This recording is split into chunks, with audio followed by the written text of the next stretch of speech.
Start. Para. Sir, my purpose in moving this amendment is that the ministry should be a strong and stable ministry, and that it should not be subject to the whims and fancies of the party or legislature to which it is responsible. Sir, in England and France, the ministry is responsible to the legislature. We see what happens in France every day. The ministry is weak and the cabinet has fallen several times.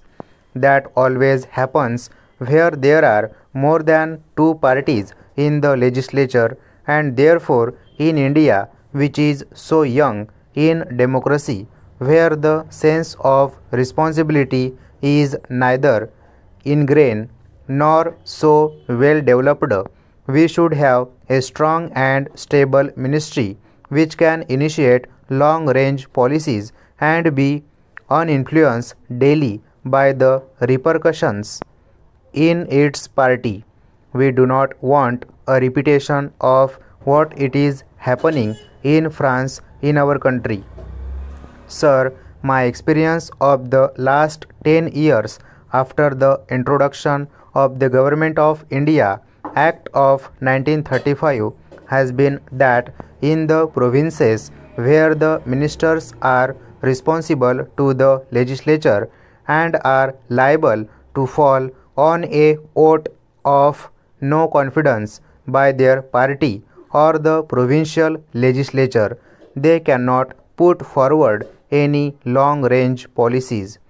As I said before, often they are influenced daily by party feelings and are therefore necessarily weak. I therefore feel that a ministry that has been elected by the legislature should have a long life in which it can formulate its policies and not be influenced by party factions. We may have the American system under which the president nominates his executive, but our country may not be ready for that.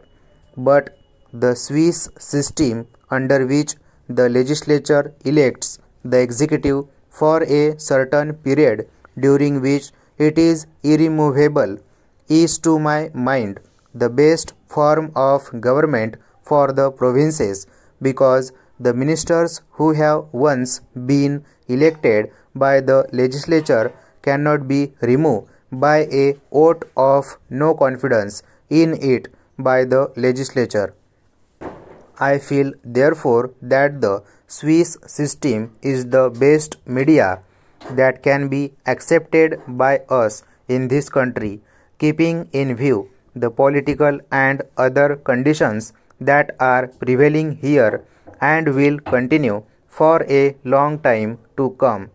The system of the single non-transferable vote is to my mind the best system that can be adopted for the appointment of the executive, because in that all interest will be represented and no party in the legislature will have any occasion to feel that it is not represented, and therefore I strongly support the amendment that has been moved by Mr. Aziz Ahmad Khan.